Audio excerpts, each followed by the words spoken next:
Xochitl Gálvez, gracias por acompañarnos. Comienzo con la noticia de la semana en la región y es el accidente en el que perdió la vida Sebastián Piñera. Ha habido conmoción en Chile, duelo nacional, funeral de Estado. Se va una figura importante de la era moderna de la región. La verdad es que ella lamenta muchísimo su muerte, la manera que se da.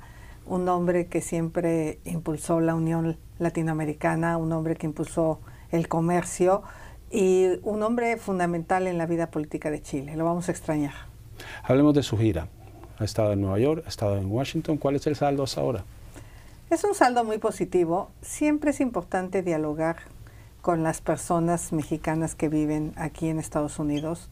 Algunos ya de manera documentada, que han hecho su vida, pero que siguen extrañando a México, que plantean la posibilidad de regresar a México de manera segura, de que tengan atención en los consulados de manera eficiente. O sea, realmente ellos envían remesas a México a sus familias, hacen una gran aportación al país y no reciben una calidad en los servicios.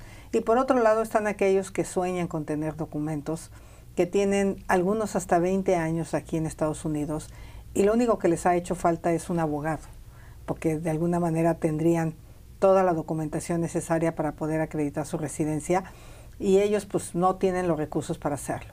Y obviamente están aquellos que pues necesitan una reforma migratoria que no se ve cercana porque hay una polarización tremenda en ese tema. Hay un enojo contra los migrantes, los ven como un problema. Ahora mismo en México también los migrantes que cruzan por el territorio nacional, las personas les molesta que estén en la calle, que no tengan un empleo. Entonces creo que el tema de la migración es el principal tema del que se habla en Estados Unidos y tenemos maneras de solucionarlo, pero hay que trabajarlo de manera conjunta. ¿Cómo ve la relación entre Estados Unidos y México en este momento y especialmente la dinámica de esa relación entre el gobierno de Andrés Manuel López Obrador y Joe Biden? Yo veo que hoy se habla de dos temas aquí en Estados Unidos y la relación con México es mucho más que eso. Fundamentalmente se habla del tema de los migrantes y se habla del tema del tráfico de fentanilo. Obviamente no nos damos cuenta que el tema de la migración tiene que ver con la expulsión de personas en zonas inseguras. Michoacán tiene un nivel de violencia tremendo, Sinaloa, Chiapas ahora, Tabasco, y eso obviamente va a generar un mayor flujo migratorio hacia Estados Unidos de aquellos que no pueden vivir en México. Algunos centroamericanos que tienen documentos para estar en México de manera humanitaria buscan salir de México rápidamente por las bandas delictivas que enfrentan secuestros, a los traficantes de personas que de alguna manera son una amenaza para ellos. Entonces, esos dos temas son los que tienen la agenda, pero de alguna manera podríamos hablar de crecimiento económico en México y eso detendría el flujo migratorio. Si nos metemos al tema de seguridad a fondo, muchas personas van a poder quedarse en sus estados de origen. Entonces creo que la solución tiene que ver con algo más integral que solo echarnos culpas. Andrés Manuel, tengo la impresión que chantajea al gobierno de Washington, de Biden, pues diciendo, oye, pues si te metes conmigo y me señalas que violento el Tratado de Libre Comercio en el tema energético o me señalas que tengo procesos sumamente antidemocráticos en las elecciones, pues yo te dejo pasar migrantes. Entonces ahí están como jugando sobre todo el presidente López Obrador con Estados Unidos. El medio independiente de periodismo ProPublica en Estados Unidos reveló hace poco que agentes de la DEA habían descubierto que $2 millones habrían ingresado a la campaña de Andrés Manuel López Obrador en el 2000. La respuesta del presidente mexicano fue de indignación, es decir, que era una conspiración en su contra, de exigir disculpas a Estados Unidos y de nuevamente poner en duda la colaboración cuando hay una relación tensa por esa colaboración. ¿Cómo ve esa investigación y la posibilidad de que esos dineros hayan ingresado a esa campaña? Yo, como candidata de la oposición a la presidencia, le he exigido al presidente Andrés Manuel López Obrador que ponga una demanda aquí en Estados Unidos por difamación.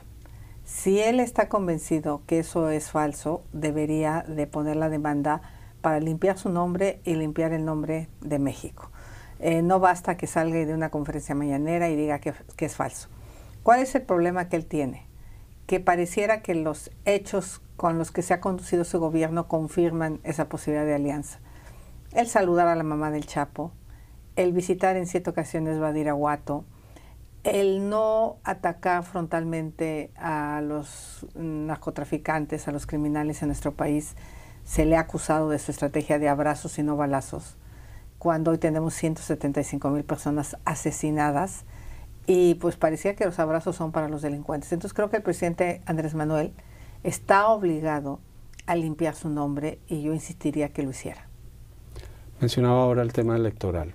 Primero, ¿cuándo lanza su campaña? ¿Cuándo comienza este proceso que va a ser muy, muy interesante? Oficialmente, ahora soy la precandidata de los 3 partidos y seguramente a mediados de febrero me estaré inscribiendo ya ante el órgano electoral y el día 1 de marzo inicia mi campaña política, 90 días de campaña para poder ganar la presidencia. ¿Confía en el Instituto Nacional Electoral? ¿Confía en el Tribunal Electoral? Obviamente mi confianza está. El tema es que estas instituciones sí han tenido ataques democráticos. Hay muchos conflictos internos entre los grupos afines al presidente, entre los grupos que se mantenían como autónomos, que peleaban por la autonomía de esas instituciones. Y ha habido mucho debate para nombrar funcionarios dentro del instituto. Han desplazado a muchos funcionarios que tenían servicio profesional de carrera, pero se piensa que pertenecen al anterior presidente, los han removido y me preocupa un poco la falta de experiencia de los que van llegando ya ante la inmediatez del proceso electoral. Entonces vamos a confiar, pero sí hay focos amarillos de que estos pleitos internos quiten certeza al proceso.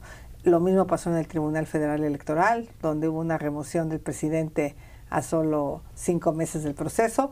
Entonces, no me gusta lo que ha pasado, tenemos que confiar en ellos. Una elección histórica, por donde se le mire. ¿O usted o Claudia Sheinbaum van adelante en el proceso? Una mujer al frente del gobierno en México, algo que no ha ocurrido. ¿Está listo México para dar ese paso cuando Estados Unidos no lo ha dado? ¿Y cuáles son las ventajas y desventajas que traerían ustedes de llegar a la presidencia?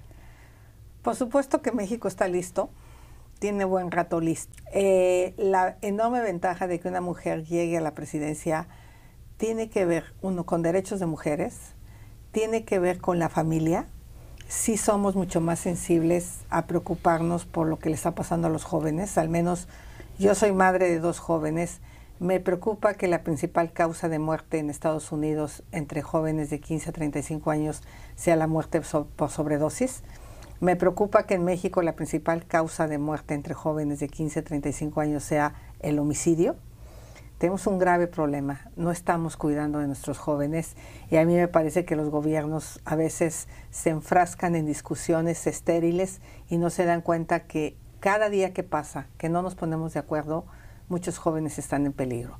Yo estoy aquí porque soy madre de Juan Pablo y de Diana y a mí me preocupa dejarles un México en las condiciones que hoy está. Un México violento, un México con miedo, un México donde las mujeres son asesinadas, 11 mujeres todos los días, donde son violentadas, violadas 46 mujeres diario. Entonces creo que como mujer sí me voy a poner en los zapatos de las madres buscadoras que no han localizado a sus hijos, 46,000 personas desaparecidas en este gobierno. En ese sentido hay una ventaja. Somos mujeres en general, nos dejamos ayudar, aceptamos la ayuda de los especialistas, no tenemos muchos problemas con esa arrogancia masculina de yo lo sé todo, al menos en mi caso yo soy una mujer que se suma. Ahora mismo está conmigo Ildefonso Guajardo aquí en la gira, un hombre con muchísima experiencia y me parece que la manera de ejercer la política es distinta. Para mí pensar en que hoy las mujeres no tienen estancias infantiles, que se quitaron las escuelas de tiempo completo, que se eliminó el sistema de protección de seguridad social y muchas mujeres tienen que enfrentar el cáncer, que no hay vacunas para el papiloma que previene el cáncer cervicuterino. Todas estas cosas serían impensables si una mujer gobernara. Ahora, muchas de esas madres buscadoras, una tragedia que vive México, recibieron muchas promesas durante este gobierno que no se han cumplido. ¿Usted sí las va a cumplir y qué le dice al presidente por no haber cumplido lo que dijo que iba a hacer? Pues es que el presidente dejó de cumplir muchas promesas, entre ellas que iba a atender a los migrantes aquí en Estados Unidos, que les iba a poner decenas de abogados para resolver su tema migratorio, y a las madres buscadoras ni siquiera la recibió. O sea, olvídate de cumplirles, ni siquiera las escuchó cuando buscaron las puertas de Palacio Nacional, al igual que a mí se las cerró. Es increíble que ellas tengan que buscar con sus propios recursos a sus hijos, rascar con sus propias manos. Yo, por supuesto, que he abrazado a Ceci, la madre buscadora de Sonora, pero he abrazado a muchas mujeres a lo largo de mi recorrido y puedo sentir su dolor. No me perdonaría no atenderlas. O sea, para mí una madre que busca un hijo es algo que merece toda tu atención. A lo mejor no lo vas a poder regresar a la vida, porque seguramente muchos de ellos han fallecido, pero que encuentren consuelo, que al menos sepan que esos restos que han identificado a quién le pertenecen. Creo que hay ahí un trabajo que tenemos que hacer de manera seria el gobierno en la identificación de los restos que estas mujeres encuentran. Cuando uno mira la historia de México, México estuvo bajo el control del PRI durante 70 años, hasta 2000. Ahora está Morena. Morena, se podría decir, es una versión del PRI de izquierda, y el modelo de Morena sería quedarse otros 70 años. Por supuesto que eso es lo que busca el presidente. El mismo presidente viene del PRI de los años 70. Él mismo es parte de la época de Luis Echeverría.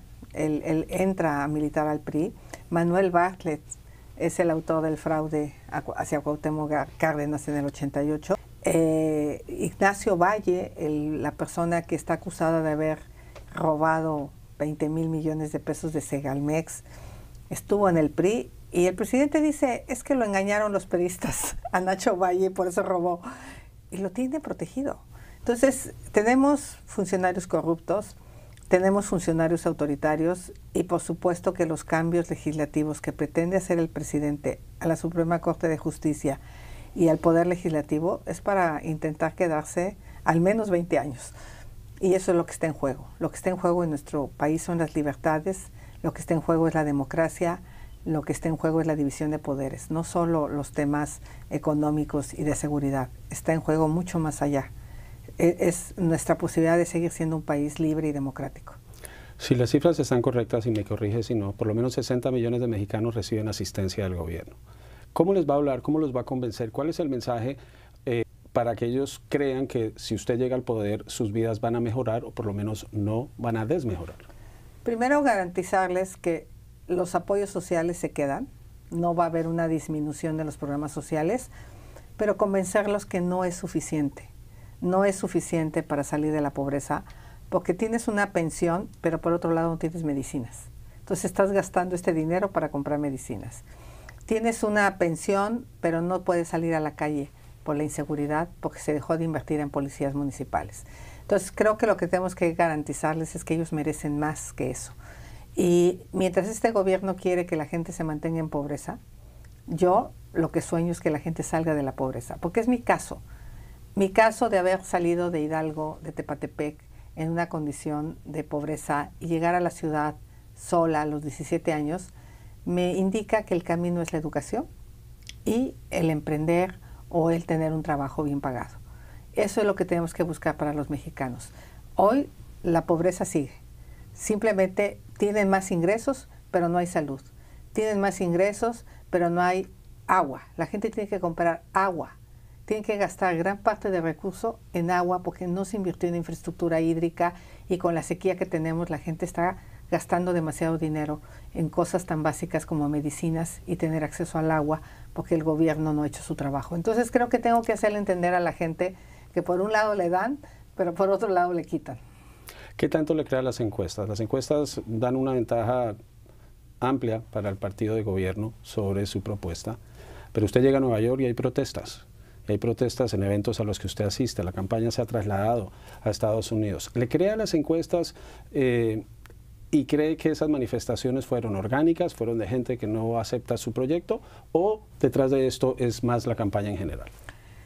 No hay duda que las personas que protestaron en Nueva York son personas que están al servicio del partido Morena. De hecho, traían el logo de Morena Nueva York, traían la imagen de Claudia Sheinbaum en una chamarra. O sea, ellos son de Morena, fueron enviados por el partido en el poder.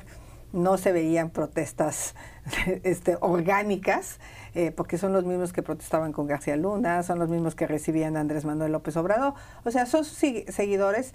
En cambio, los 300 estudiantes que llegaron a George Washington llegaron solos, o los estudiantes que llegaron a una conferencia que di, pues llegaron porque se inscribieron.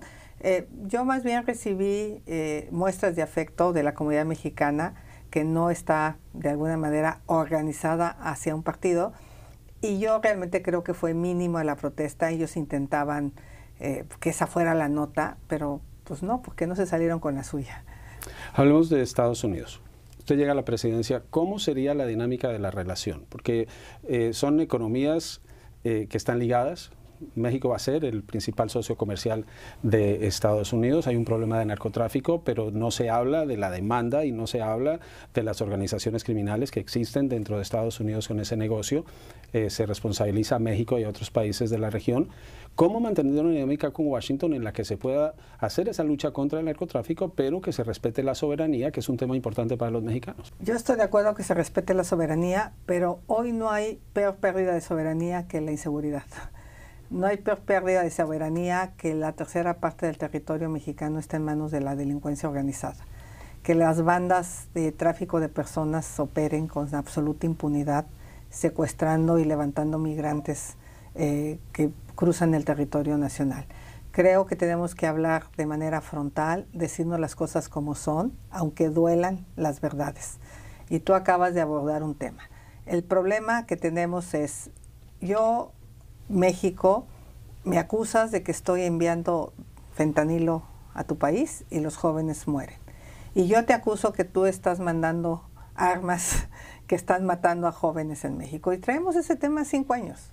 ¿Y qué hemos hecho para resolverlo? Nada. He propuesto la idea de un grupo de expertos que me hicieron llegar de crear una agencia binacional de aduanas, de tal manera que haya agentes de los dos países certificados, validados, trabajando de manera conjunta en prevenir que entre a Estados Unidos el fentanilo, pero también nosotros prevenir de que entren armas a México y que podamos poner orden en las aduanas. Eso es una idea diferente a lo que hoy hemos experimentado. Hablamos de una mayor cooperación en materia de tecnología, en materia de certificación policíaca, en materia de inteligencia, para poder prevenir, pues obviamente, la delincuencia en nuestro país. Creo que lo que yo pondré en la mesa también es, si voy a ser un país tercer seguro en México, ¿qué van a obtener los migrantes que viven en Estados Unidos? Porque estamos deteniendo el quédate en México, no hay recursos, se violentan derechos humanos y de alguna manera los mexicanos que viven en Estados Unidos, que residen acá, pues también tendrían que tener algún beneficio, ya sea visas de trabajo, ya sea apoyo para regularizar su situación migratoria, y creo que sería un ganar-ganar. Y nosotros también en México podríamos ver en la migración centroamericana y sudamericana, no esta de extorsión de Chávez, de Maduro, perdón, en el sentido de enviar migrantes, porque yo también creo que ellos mismos amenazan con el envío para presionar al presidente Biden, y de alguna manera estamos cayendo en un juego. ¿Quién quiere quedarse a trabajar a México? ¿Quién puede tener una certificación laboral? México también necesita mano de obra. México no tiene suficiente mano de obra si vamos a crecer con el nearshoring. ¿Qué le dice usted a los mexicanos que viven en Estados Unidos y que pueden participar en este proceso electoral cuando durante décadas no ha sido un tema como con otras comunidades que participan de manera activa? Tienen la posibilidad. ¿Por qué lo deben hacer? Hay poco interés, hay poca información de lo que está pasando en México. Lo deben de hacer de alguna manera porque les afecta a las familias que viven allá, a sus padres, a sus hermanos, a sus sobrinos, lo que está pasando con la inseguridad. O sea, ellos tendrían que ser mucho más proactivos. Cuando ellos regresan, sufren las consecuencias de la inseguridad. Y creo que así como ellos mandan recursos hacia México, México debería también de apoyar a ellos aquí en Estados Unidos. No se hace lo suficiente por ellos, no se tiene atención en los consulados como se debe, no se les procura asistencia legal como se debe.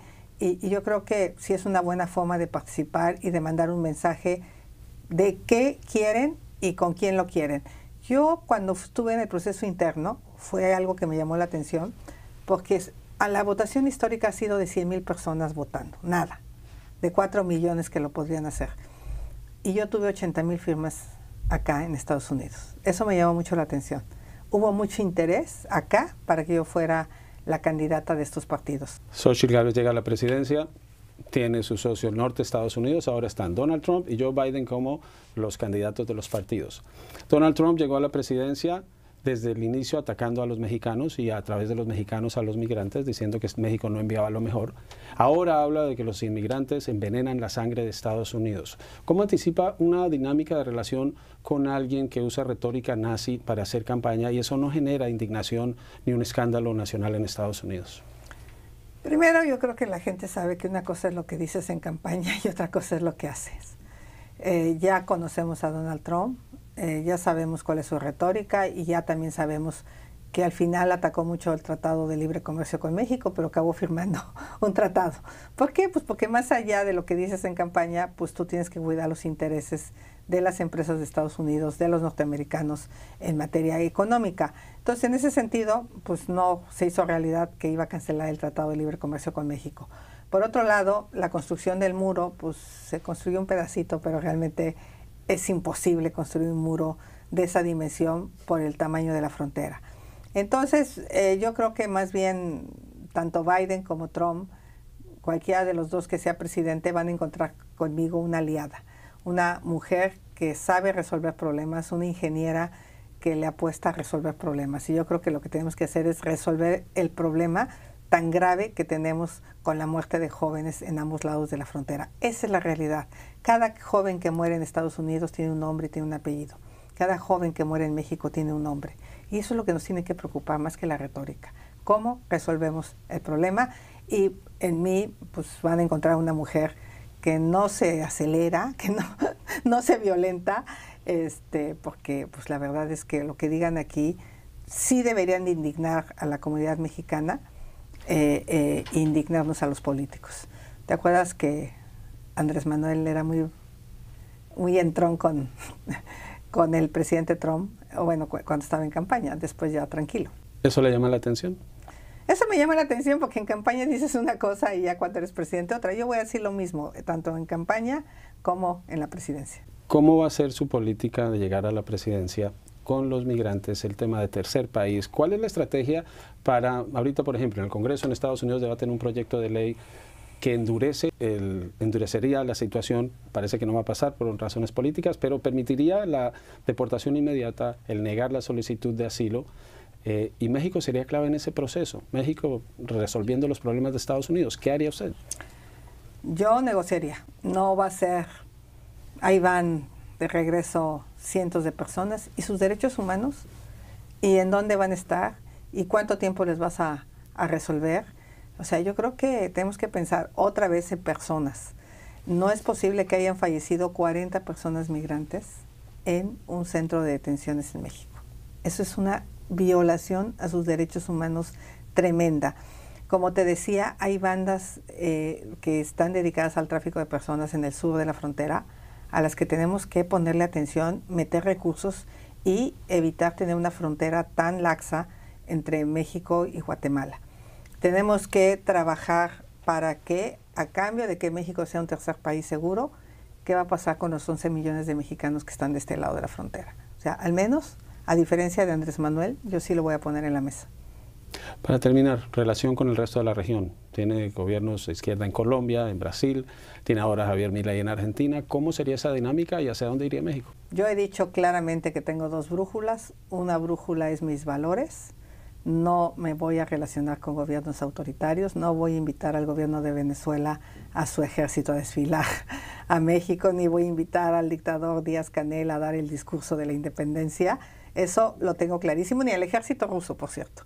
En plena guerra contra Ucrania, AMLO invitó al ejército ruso a desfilar. Eso me parece inaceptable. Y me queda claro que nuestra relación económica con Estados Unidos es importantísima. Somos socios, pero también vecinos, somos amigos y tenemos 3.200 kilómetros de frontera que tenemos que compartir de una manera segura. Entonces yo no me equivoco, acá están nuestros intereses prioritarios en materia de comercio, en materia de turismo, y sí una relación con el pueblo de Cuba, con el pueblo de Venezuela, con el resto de la región. Compartimos idioma, compartimos religión, compartimos cultura, y por supuesto que hay que fortalecer la cooperación económica, pero nuestro principal interés está acá, porque acá están donde se generan los empleos en México, aquí están las exportaciones. Muchas gracias. Gracias a ti.